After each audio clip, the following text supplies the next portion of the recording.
Assalamualaikum warahmatullahi wabarakatuh. Belum lagi? Belum, kita tunggu signal dulu. Tunggu masuk waktu. Sekarang telah masuk waktunya.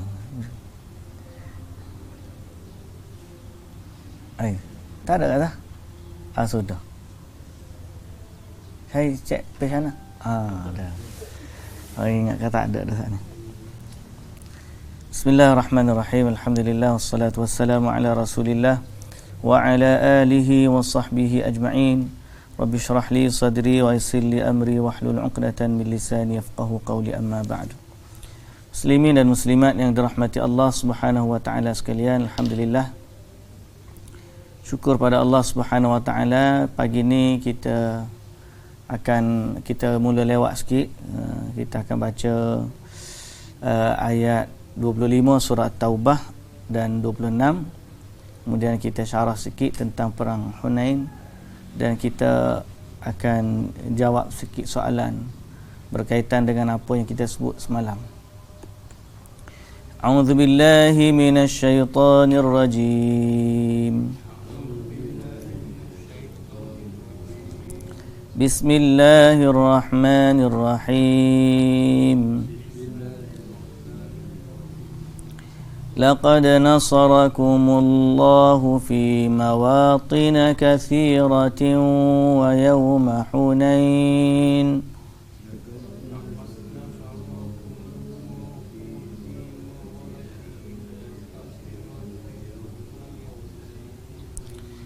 وَيَوْمَ حُنَيْنٍ إِذْ أَعْجَبَتْكُمْ كَثْرَتُكُمْ فَلَمْ تُغْنِ عَنْكُمْ شَيْئًا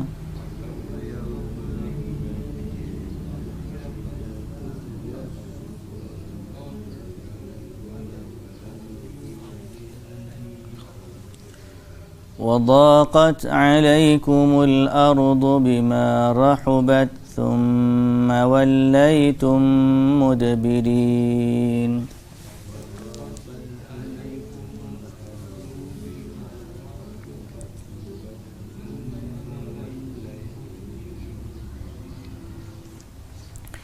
ثُمَّ أَنزَلَ اللَّهُ سَكِينَتَهُ عَلَى رَسُولِهِ وَعَلَى الْمُؤْمِنِينَ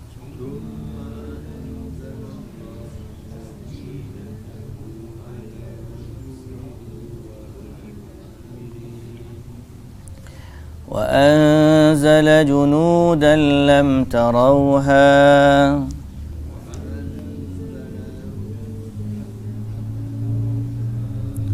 وعذب الذين كفروا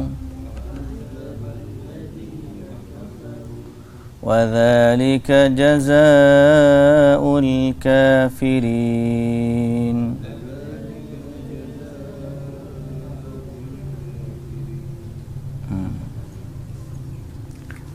Baik, bismillahirrahmanirrahim. Alhamdulillah wassalatu wassalamu ala Rasulillah wa ala alihi wa sahbihi ajma'in. Amma ba'du. Pertama kita tadabbur sedikit ayat Al-Quran pada pagi ini,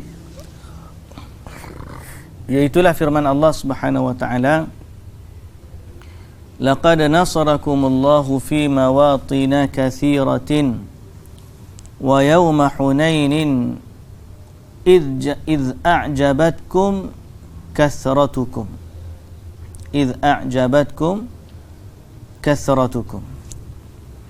Sesungguhnya Allah Subhanahu wa taala telah menolong kamu mencapai kemenangan dalam banyak peperangan.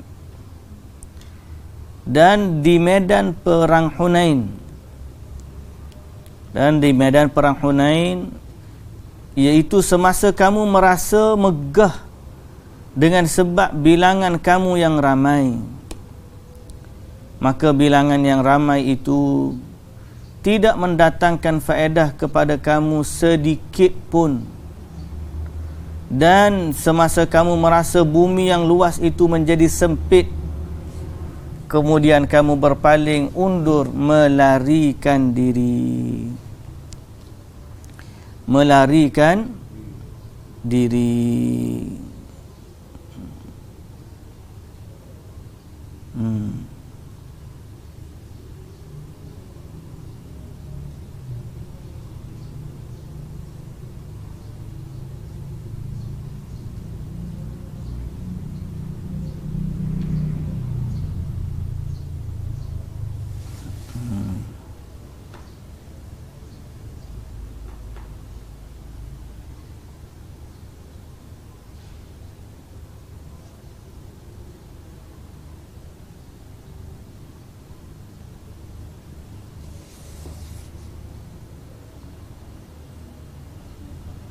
Okey.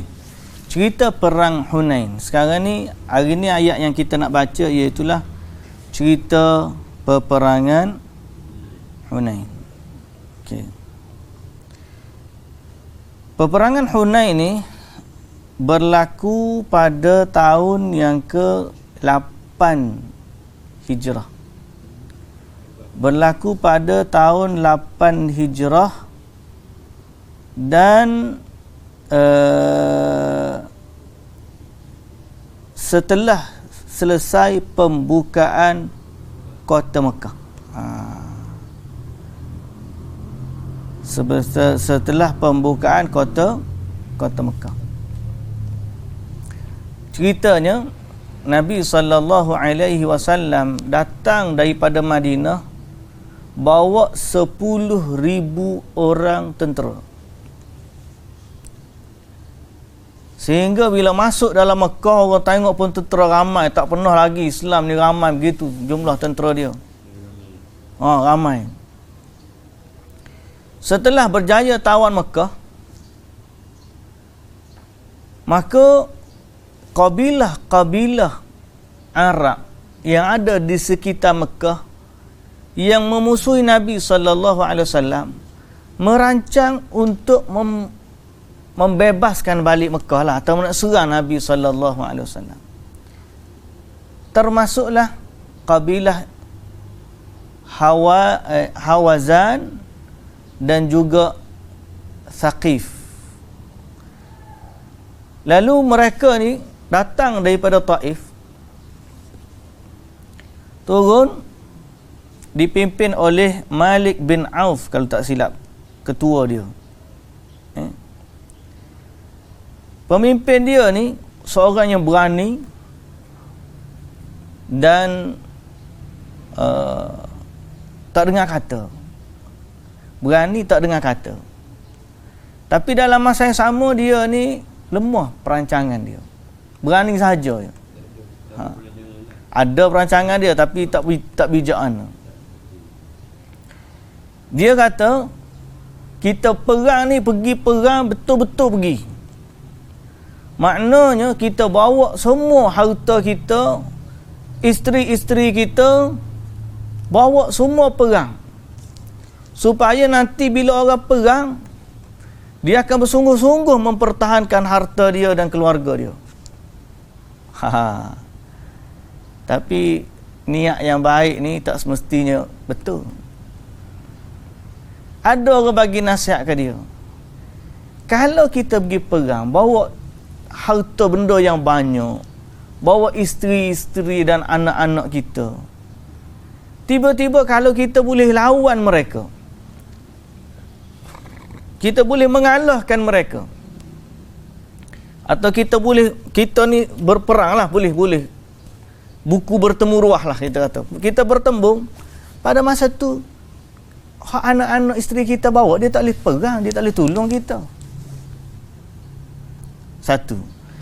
Kemudian kalau kita kalah, habis semua. Tapi pemimpin dia ni tak dengar.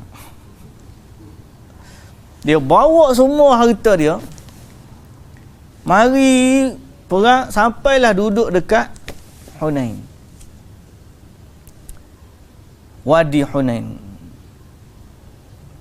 dekat Hunain. Lembah ni kedudukan dia dekat dengan padang Arafah, lebih kurang dalam 23 km. Taif tu 100 km kan? Taif 100 km. Dia tengah-tengah lah. Jadi bila Nabi SAW tahu tentang kedatangan mereka, Nabi pun panggil tentera dia 10,000 ni, mari kita pergi. Dan mereka juga dibantu tambah lagi 2,000 daripada orang-orang Mekah yang baru masuk Islam. Jadi total jumlah dia ada berapa? 12,000. 12,000 ramai tentera ni. Maka pada saat itu ada orang Islam yang rasa jumlah mereka ramai dan mereka pasti menang. Sebab selama ni dia sikit menang, ramai lagi ya. Tapi Allah Subhanahu Wa Taala nak mengingatkan mereka akan sesuatu bahawa kemenangan ni sebenarnya dengan izin Allah dan bantuan dari Allah. Kam min fi'atin qalilatin ghalabat fi'atan katsiratan biiznillah. Dalam ayat surah Al-Baqarah Allah Taala sebut berapa ramai kumpulan yang kecil mengalahkan kumpulan yang ramai dengan izin Allah. Jadi semuanya berlaku dengan izin Allah, bantuan Allah. Di saat orang Islam rasa jumlah mereka ramai, maka Allah Subhanahu Wa Taala nak bagi pengajaran kepada mereka. Apa yang berlaku? Okey. Yang berlaku ialah waktu Nabi dan tentera dia bergerak nak pergi kepada kaum ni, mereka berkumpul di satu tempat dekat dengan Ji'ranah tu lah. Apa tu Hawazan dengan Thaqif ni duduk situ. Kemudian dia rampasan harta duduk kemah situ belakang. Maka waktu Nabi SAW pergi lalu tentera dia ni, Nabi pergi awal pagi. Subuh gelap tu Nabi. Tapi pada malam sebelum tu, puak-puak Hawazan dengan Thaqif ni, pemimpin mereka dah susun strategi. Dia pergi awal ke lembah Hunain. Dia naik atas bukit-bukit. Kemudian dia pesan, bila tentera Islam lalu je, serang mereka habis-habisan. Jadi waktu Nabi SAW dengan para sahabat lalu tiba-tiba diserang hendak. Hujan anak panah sehingga menyebabkan tentera Islam lari bertempiaran.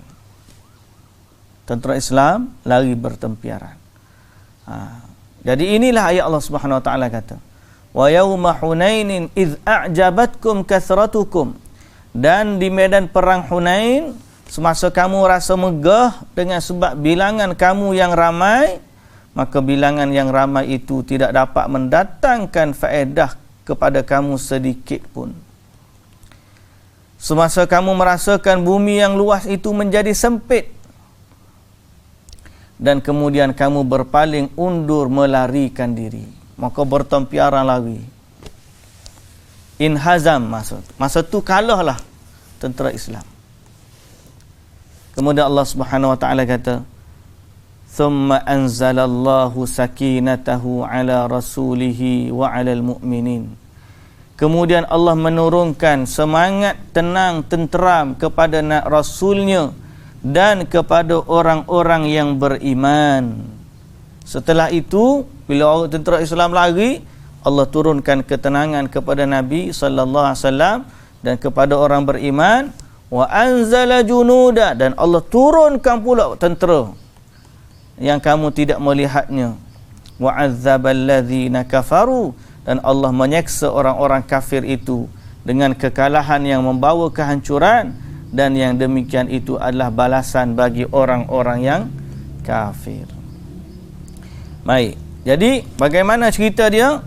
Setelah itu, setelah bertempiaran lagi, maka tinggallah Nabi sallallahu alaihi wasallam dan beberapa orang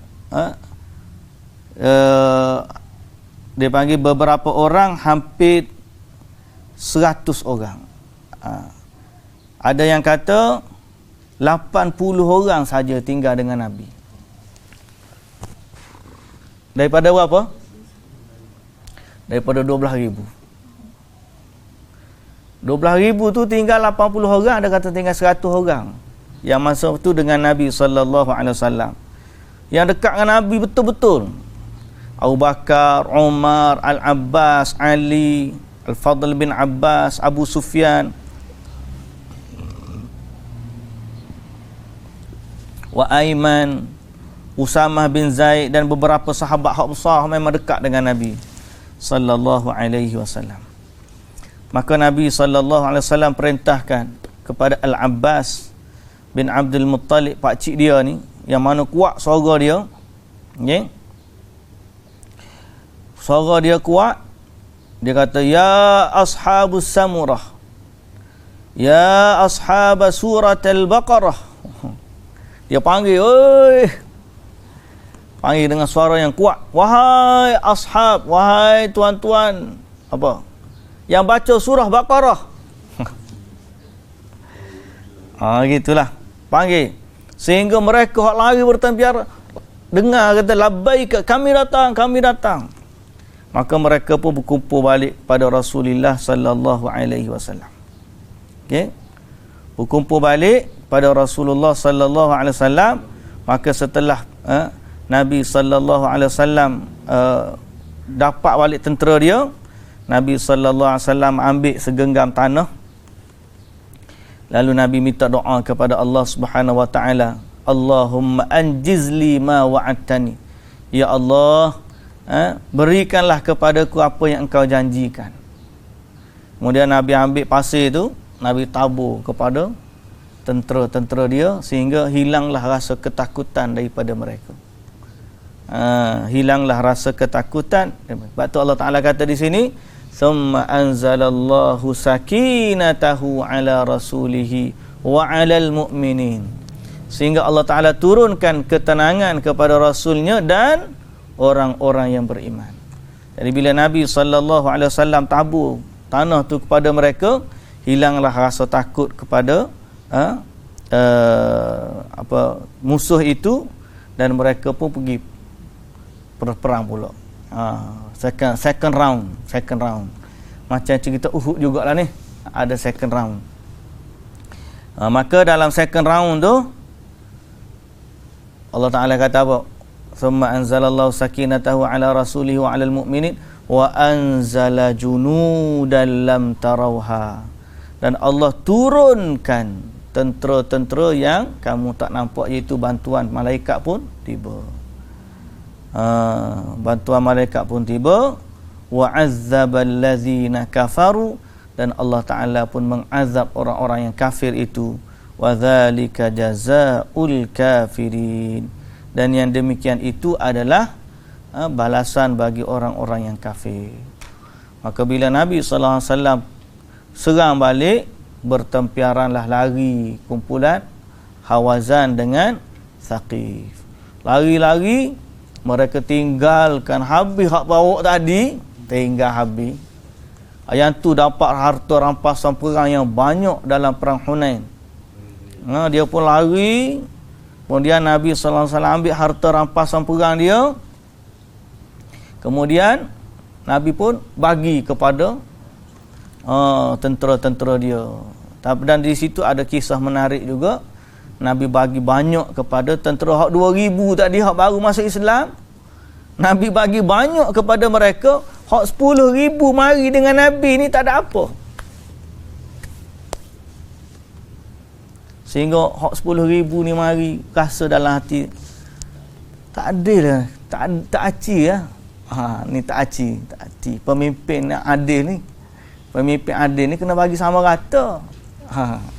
Istilah sama rata tu dengan istilah adil tak sama. Takkan anak kita baju beli saya M belaka, hak adik pun M, hak abang pun M. Takkanlah kot. Takkanlah mak ni bila anak dia makan nasi bagi, nak senduk nasi belaka, hak kecil pun senduk, hak besar pun senduk, Hak tubuh gini pun senduk juga. Nah, hak tubuh besar senduk tak gerak. Sama dengan adil ni lain. Jadi bila Nabi SAW bagi, ada sahabat tak puas hati. Atau Nabi SAW panggil golongan Ansar. Golongan Ansar. Setelah sampai kepada aku apa hak kamu kata. Katalah apa yang lagi kamu nak kata. Sahabat pun diam. Lalu mereka pun kata apa? Nabi kata, aku boleh tolong kata kepada kamu.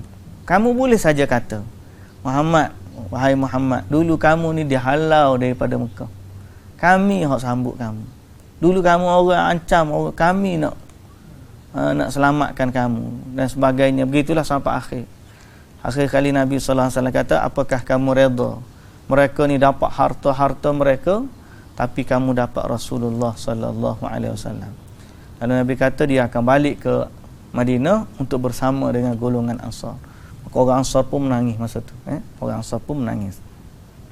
Jadi itu kisah pembahagian harta pusaka secara ringkas lah. Jadi Nabi SAW pun setelah daripada tu melanjutkan lagi perjalanan perang. Jom kita pergi lagi setelah pagi-pagi tu, pergi kepung, kejar Thaqif dan Hawazan ni. Kejar sampai ke Taif. Lepas tu Nabi pun kepung bandar Taif. Berapa bulan? Tak ingat dah berapa. Lama.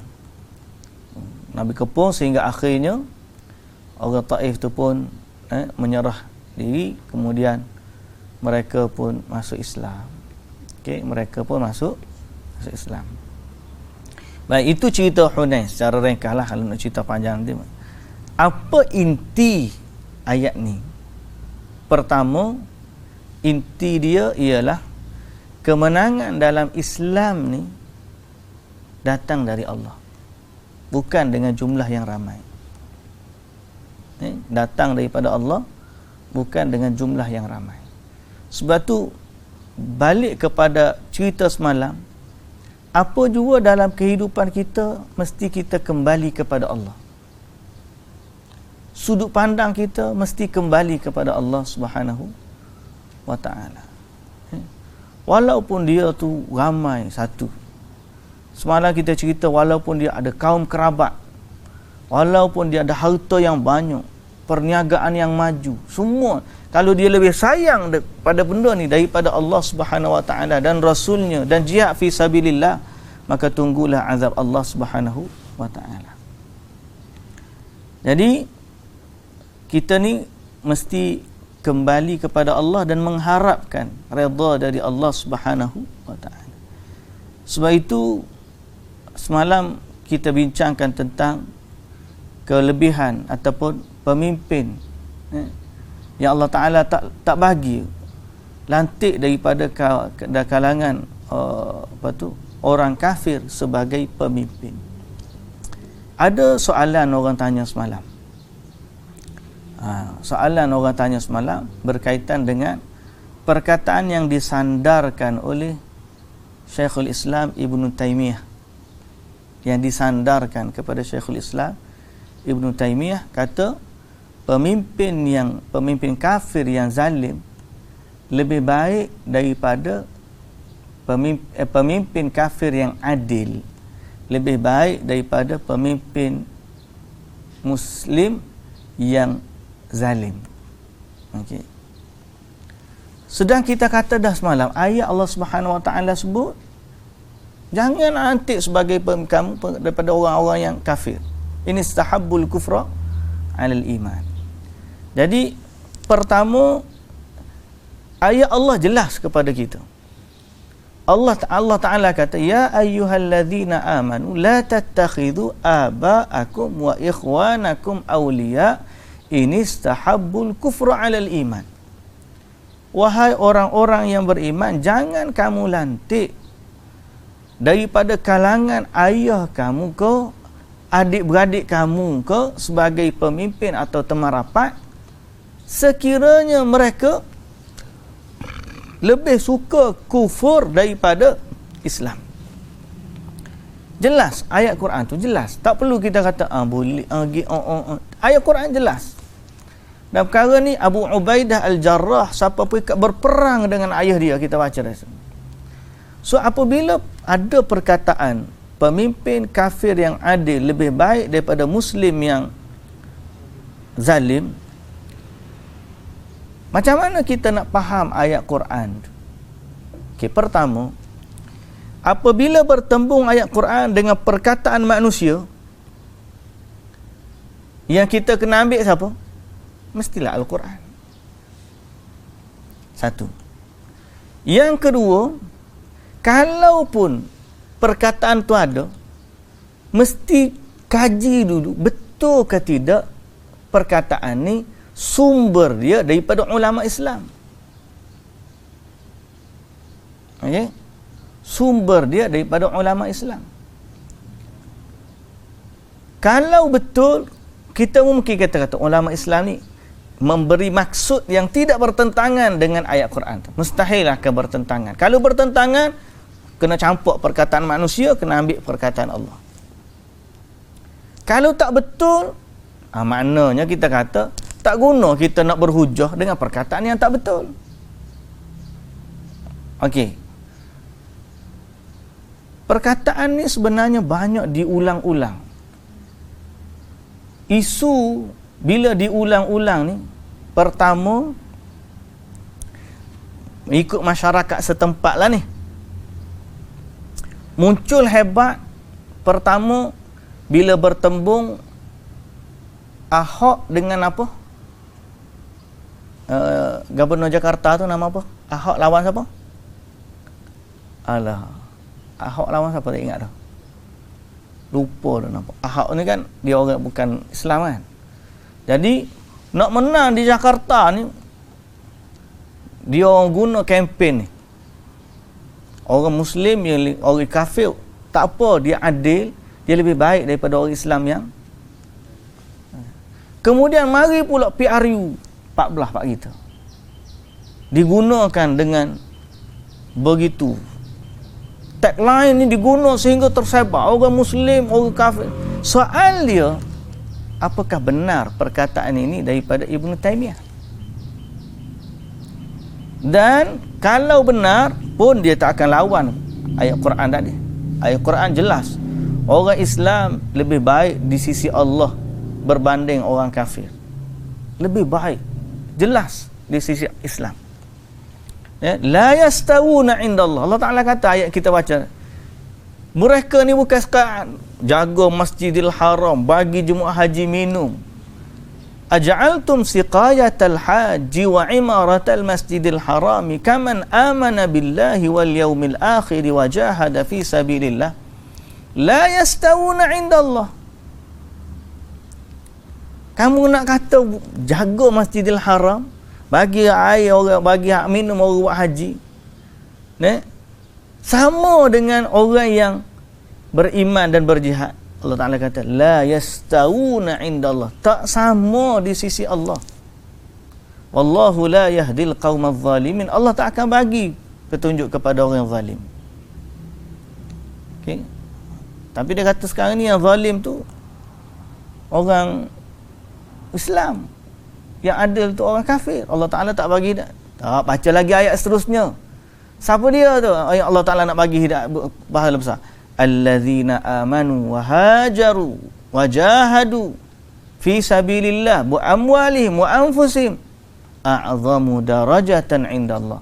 Orang beriman, orang yang berhijrah, orang berjihad. Okeylah kalau dia tak cukup syarat-syarat tu penuh, tapi sekurang-kurangnya dia ada syarat utama. Allah Ta'ala sebut apa? Allazina amanu. Tu syarat nombor satu sekali tu. Beriman. Beriman, berhijrah, berjihad dengan harta, dengan nyawa. Ulaika a'zamu darajatan indallah. Mereka ini lebih besar darjatnya di sisi Allah. Wa ulaika humul faizun. So sekarang ni ayat kita baca Quran ni 2 hari, 3 hari dah kita baca ni, saya ingat clear setelah daripada apa yang kita baca, bagaimana Allah Azza wa Jalla memuliakan orang yang beriman dan Allah menghinakan orang yang kafir. Okey. Tapi kita diuji. Ada setengah-setengah pemimpin Islam tapi tak perform. Soal dia, apakah dia lebih baik daripada orang kafir? Ataupun orang kafir tu lebih baik daripada dia? Tuan-tuan yang dirahmati Allah, kalau kita nak terima pun perkataan ini, pertama, jangan terima secara mutlak. Sebab ayat Quran jelas-jelas orang Islam lebih baik. Kalau nak terima, nanti kita akan tunjuk apa perbincangan. Ada seorang ustaz Indonesia jawab soalan ni. Kalau nak terima pun sekalipun, tidak secara mutlak. Maknanya jangan jadi kaedah umum. Orang kafir tu lebih baik dari sudut mana? Dari sudut kita nak tumpang keadilan dia. Rujuk pada kita. Kita nak tumpang. Di sisi Allah, bagi contoh, hari ni berlaku negara Islam kucak-kacir, maka mereka pergi minta perlindungan di negara-negara kafir. Okey, boleh terima. Dari sudut tu lebih baik. Tapi kalau dalam konteks negara kita tiba-tiba nak pilih pemimpin, kita guna tagline tu untuk lantik orang kafir memerintah orang Islam, yang tu luar konteks. Nabi pergi hatta ke Najasyi, pergi hijrah. Okey. Saat tu, kalau negara kafir, pemimpin dia kafir, adil, lebih baik, alhamdulillah. Tapi kalau negara Islam tiba-tiba nak guna tagline tu supaya orang kafir memimpin orang Islam, yang tu tak betul. Yang tu tak betul. Mana kita sekarang ini orang Islam dah. Dan termaktub pada kita undang-undang Islam. Ada syariat Islam yang kita nak kena pertahankan. Ada orang kafir, dia naik, dia akan bantu bab ni. Malah dia akan jatuh, dia akan menangkan agama dia. Jadi berhukum dengan perkataan ni secara umum, mutlak, tak betul. Apatah lagi sebenarnya perkataan ini asalnya Ibn Taymiyah tak sebut pun lagu tu. Perkataan Ibn Taymiyah ialah rahimahullah, Allah Azza wa Jalla akan menolong atau memenangkan atau menjaga negara yang adil walaupun dia kafir. Dan Allah Ta'ala akan tidak menolong negara ataupun tidak menjaga, la yastaqim dia panggil. Tidak jaga, tidak luruskan negara yang zalim walaupun dia Islam. Okey. Tapi tak bermaksud ayat tu kita lantik orang kafir jadi pemimpin orang Islam. Sebenarnya konteks yang orang duk faham, boleh lantik pemimpin yang kafir dan lebih baik daripada orang Islam yang zalim. Konteks yang tu bukan disebut oleh Syekhul Islam Ibn Taymiyah. Dia disebut oleh seorang Syiah kepada tentera Mongol. Syiah ni kan kaki bodek. Bila pemimpin Mongol lah serang dengan tipu daya helah maka dia yang khianat, orang Syiah ni khianat, lalu dia pun berucap di hadapan tu, dia sebut perkataan tu. Perkataan dia macam mana? Okey, saya detailkan. Oleh kerana ada orang tanya, ustaz, tak jelas molek gitu. Baik. Baik, ada seorang ustaz Indonesia, dia dah tulis dah. Okey, kita rujuk ni. Okey.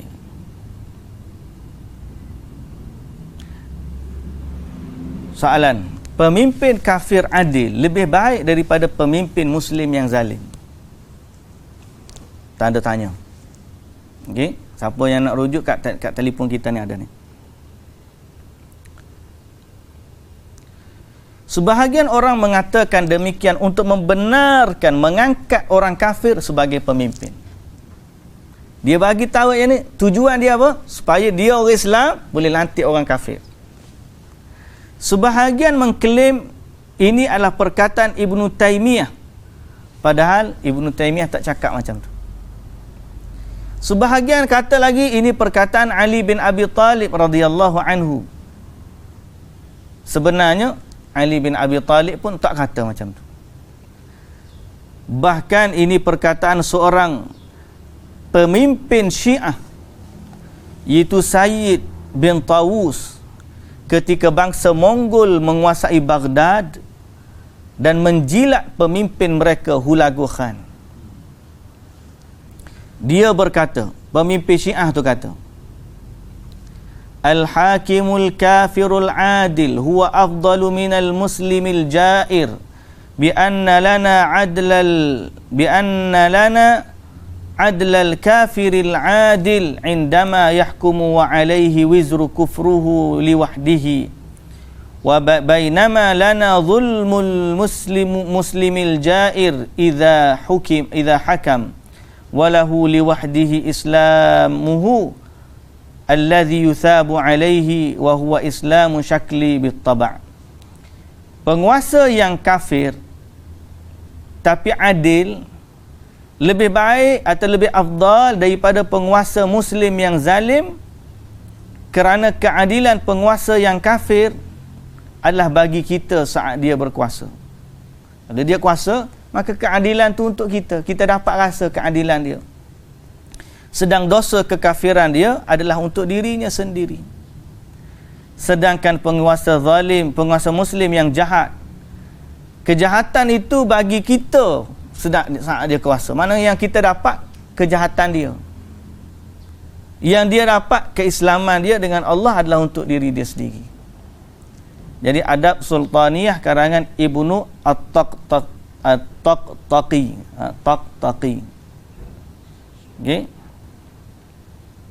Dalam riwayat yang lain disebut, bahasa Arabnya, apabila lamma fatahas sultan Hulagu Baghdad fi sanata sittin wa khamsina wa sittumi'ah amara an yastaftiyal ulama ayyuhuma afdal as-sultanul kafir al-adil am sultanil muslimil jair thumma ja'ama al-ulama bil mustansiriyah lidzalika falamma waqafu 'ala al-futya ahjamu 'anil jawabi wa kana radiyuddin Ali bin Tawus hadiran Ali bin Tawus hadiran hadzal majlis wa kana muqaddaman muhtaraman falamma ra'a ihjamuhum tanawal al-futya wa wada'a khattahu fiha bitafdilil adilil kafiri al muslimil jair fa wada'an nas khututahum ba'dahu. Baik, jadi dalam kitab adab sultaniyah ni, orang yang berkata perkataan ni adalah nama dia Sayyid ataupun Ali bin Tawus. Orang ni lah hak kata pemimpin waktu Hulagu Khan dia tawan Baghdad, dia panggil ulama supaya bagi fatwa.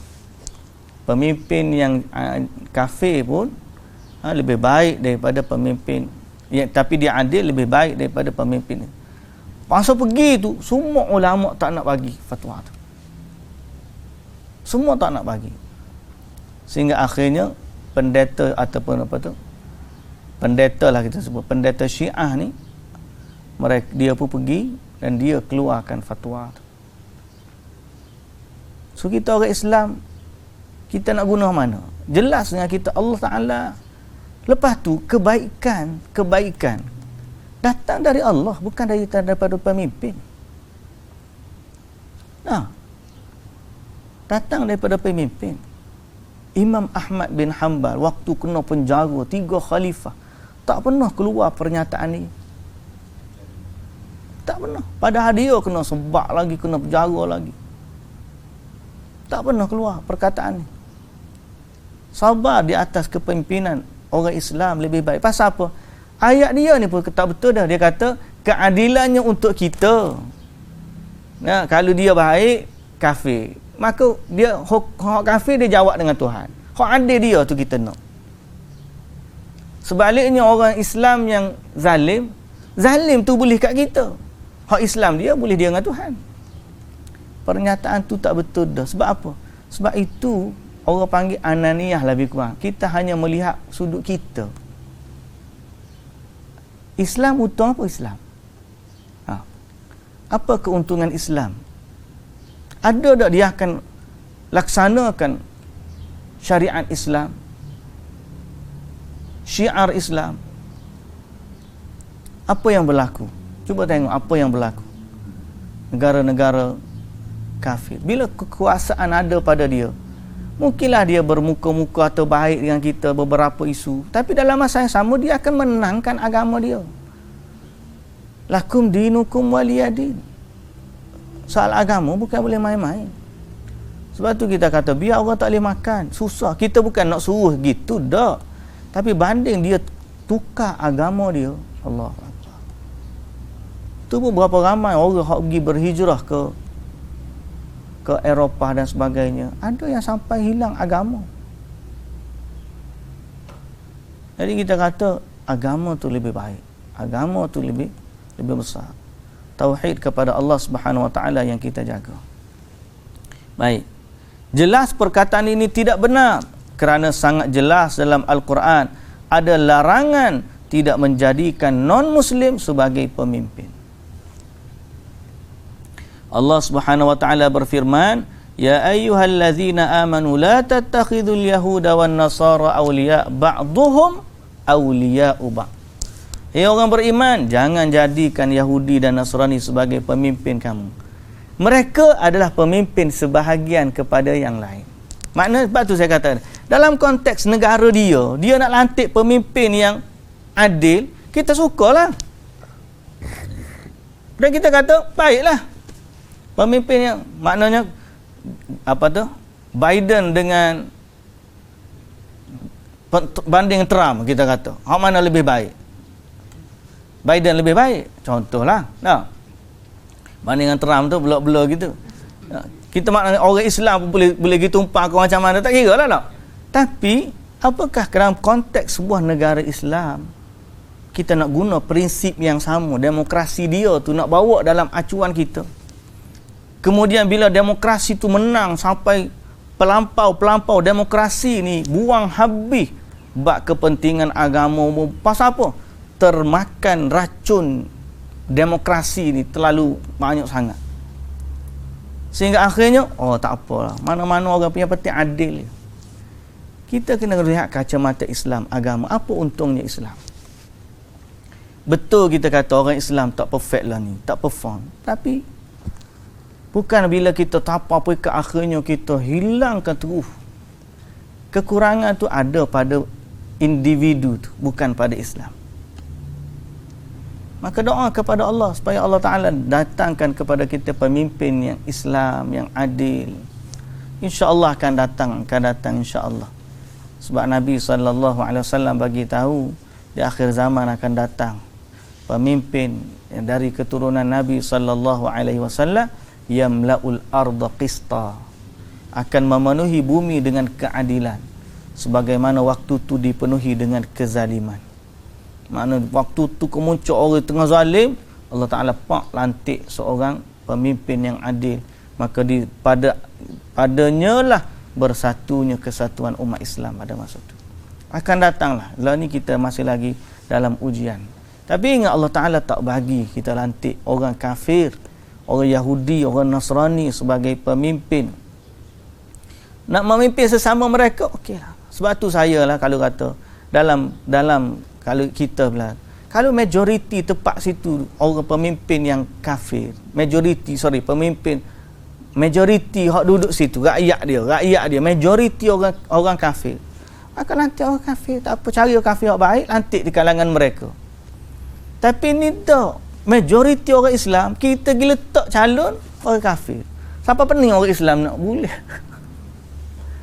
Dan the big picture pula, orang Melayu Islam tu bertanding atas teket panggil atas parti yang tidak Islami, lawan pula calon hak bukan Islam tapi guna logo hak Islami. Pening jadi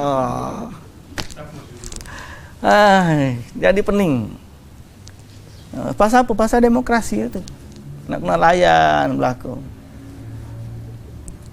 Kita pun tak boleh nak buat apa. Muka kita ni duduk dalam negara sistem, bukan hak kita je tulis. Apa panggil? Lord Red tulis. Kita nak buat mana? Doalah kepada Allah agar Allah bagi taufik kepada pemimpin-pemimpin umat Islam, raja-raja Melayu, yang mana kekuasaan ada pada mereka. Lah ni kekuasaan ada pada mereka. Jadi Allah Ta'ala tinggal lagi taufik dari Allah Subhanahu Wa Ta'ala untuk Allah Ta'ala jaga negara kita ni, supaya Islam tu kembali berkembang. Jangan siapa kata benci sungguh. Tengok kadang-kadang politik ni, kita ingat hari ni orang tanam kebencian terhadap orang Islam di atas dasar kepartian, adalah sebab wujudnya anasir-anasir yang suka membongkar-bongkarkan kesalahan. Sebab kita ni budaya politik demokrasi ni, dia bukan cari kebaikan orang, dia cari buruk orang.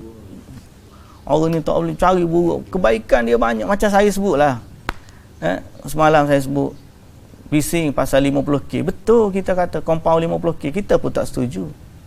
Tapi jangan sampai dengan sebab 50k tu kita abaikan kebaikan yang banyak. Hak kena compound, hak kena rawat di hospital. Allahu Akbar. By the way, saya ambil kesempatan ni minta semua jemaah doakan anak anda saya Abdul Rahman, semalam di sekolah dia positif COVID. Positif, tapi dia di kuarantin di pusat kuarantin Salo. Dia kena di sekolah dia lah, dia tidak duduk di sini, dia duduk dekat sekolah dia asrama. Jadi kena doa lah, moga-moga Allah tidak serius dan tidak berat lah. Nampak dia pun semalam okey lah, tidak kata itu, cuma positif lah, agak-agak tidak merebak dan tidak bawa kepada orang-orang lain dah pula, insyaAllah. Jadi sambungan ni,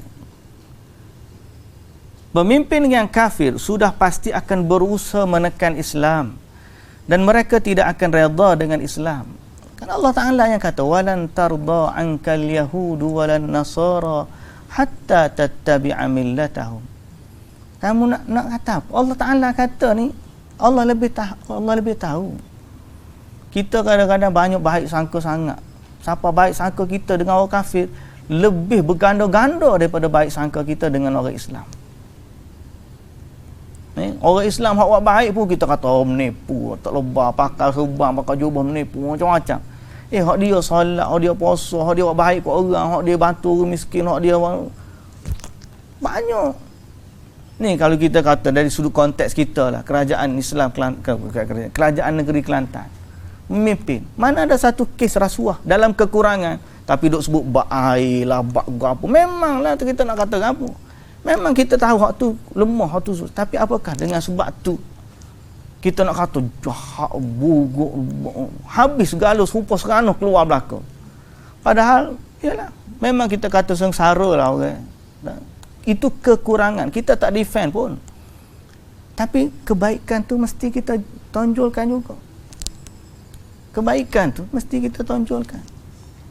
Ada banyak sudut-sudut kebaikan. Perkampungan Ramadan, solat tarawih di stadium, syiar Islam, nak iklan kena pakai tudung, sekolah tahfiz, sekolah agama naik tambah, program-program agama, budak-budak sekolah bayar zakat, tahajud budak.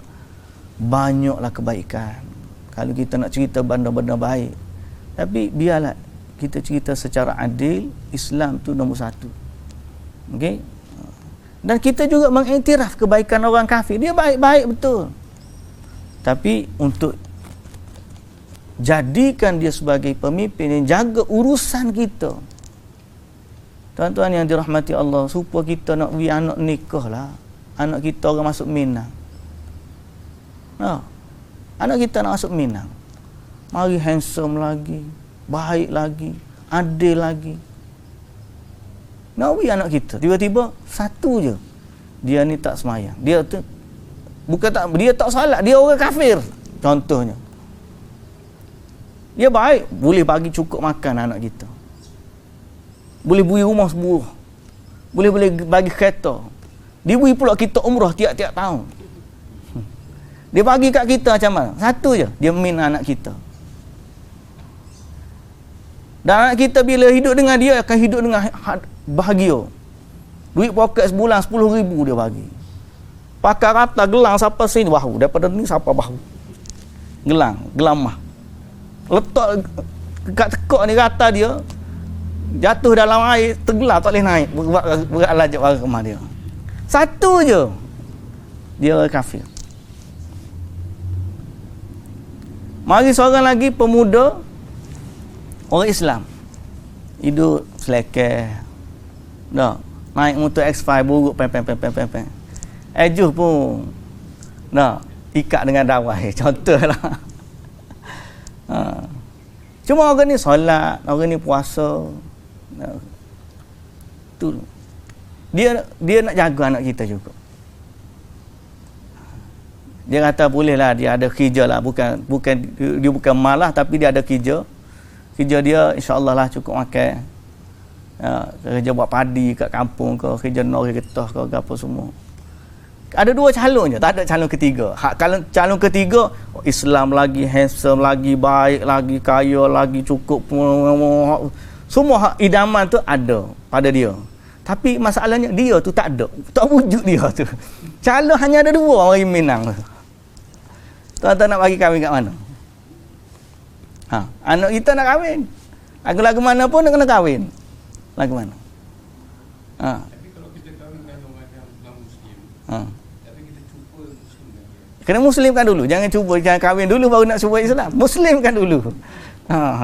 Kalau dia tu, kalau kita kata tak apa, nanti kita bagi kahwin dulu, nanti anak kita lah dakwah dia. Oh, hak tu Islam tak ajar gitu. Islam kata Islamkan dia dulu, dia Islam baru kita akad nikah. Kalau kita tiba-tiba kita kata tak apalah, nanti lepas kahwin kita nak dakwah dia begini baru dia masuk Islam. Ya. Tak jadi lagu tu. Dia kahwin dulu kak pakai. Kalau dia masuk Islam, dan kita dan belajar kemudian selepas tu tak apa. Pasal dia sudah ada syarat utama Islam tu. Isu lela ni dia tak ada Islam tu. Tapi kalau dia dah ciri-ciri ada, lepas tu kita pun dakwah dia masuk Islam, alhamdulillah. Dia masuk Islam, cukup syarat dia nak kahwin. Beres, tak ada masalah. Isu sekarang ni dia bukan Islam. Indonesia banyak. Agak-agak macam mana? Tanya-tanya tiba-tiba isteri dia nak puasa, dia nak bersama dengan isteri dia. Pasal dia orang kafir. Macam mana? tak itu. Contoh. Secara Islam dia nak kena atas married couple lah. Kalau cara dia kata kahwin di register, kan, dalam rukun negara dia kahwin lah. Tapi dalam Islam tak benar. Islam tak benar. Tak boleh benar tu. Jadi Islam tak benar. Tak sah. Tak sah. Nak sah macam mana? Syarat tak cukup. Pas semayang ada tak cukup syarat. Tak ada wuduk, sah tak semayang. Bawa comel cara mana semayang. Benda syarat ni, ada dia sah. Tak ada dia tak sah macam mana pun. Nama lagi syarat, kan? Jadi begitulah dia. Tu baru isu nak jaga seorang anak kita. Ni nak jaga seluruh umat Islam. Seluruh umat Islam. Jadi konteks tu biar faham. Kalau nak kata Ibn Taymiyah sebut Allah Ta'ala bantu negara yang adil, walaupun memang orang negara macam Sweden, orang apa, orang rakyat dia memang dia pemimpin dia adil, okey, tak ada masalah. Tapi jangan bawa acuan tu mari pak kita, orang majoriti umat Islam, kita nak angkat orang kafir untuk. Tak sama. Allah Ta'ala ada pesan kepada kita. Allah Subhanahu wa taala berfirman, "Walan tarda 'ankal yahud walan nasara hatta tattabi'a millatahum." Allah Taala juga sebut innasyirka la zulmun 'azim, yang kita kata ni. Maka orang kafir sebaik apapun di mata manusia, dia adalah orang yang berbuat kezaliman paling besar, lebih besar daripada seorang muslim yang dianggap zalim oleh manusia. Semoga kaum muslimin terjaga dari perkataan dan propaganda yang tidak benar ini. Okey. Baik, wallahu ta'ala ala. Panjang cerita hari ni. Kita berhenti setakat tu dulu. Agak-agak dapatlah tadabbur, dapat faham ayat, kemudian dapat menguraikan kemusykilan yang datang itu insya-Allah. Semoga Allah Azza wa Jalla melantik pemimpin yang baik, adil untuk kita. Allahumma waffiq ulata umurina lima tuhibbu wa tarda wa la tusallit alaina bidhunubina man la yakhafuka fina wa la yarhamuna. Dan kita juga minta janganlah sebab dosa-dosa kita akhirnya Allah Azza wa Jalla lantik pemimpin yang tidak baik untuk kita. Jadi kitalah kena banyak berubah dulu, istighfar, minta doa, minta ampun, taubat kepada Allah, dan gunakan kesempatan yang Allah bagi, insya-Allah Allah akan bagi rahmat dia kepada kita. Okay? Tapi kalau orang tu dia jahat, dia tak baik, dia maksiat, maka Allah lah yang akan. Innallaha la yughayyiru ma biqaumin hatta yughayyiru ma bi anfusihim. Allah tidak akan ubah sesuatu nikmat yang dia bagi menjadi azab, menjadi musibah atau seumpamanya. Allah tidak tukar nikmat kecuali orang tu dulu yang berubah. Ni hatta yughayyiru ma bi anfusihim, dia berubah dulu, dia langgar hukum Allah, dia apa semua sekali, akhirnya Allah ganti kenikmatan itu dengan musibah dan bala. Semoga Allah Azza wa Jalla mengampunkan kita semua. Wallahu ta'ala alam. Subhanakallahumma wa bihamdika asyhadu an la ilaha illa anta astaghfiruka wa atubu ilaik. Aqulu qawli hadza wa astaghfirullahal azim li wa lakum. Assalamu alaikum warahmatullahi wabarakatuh.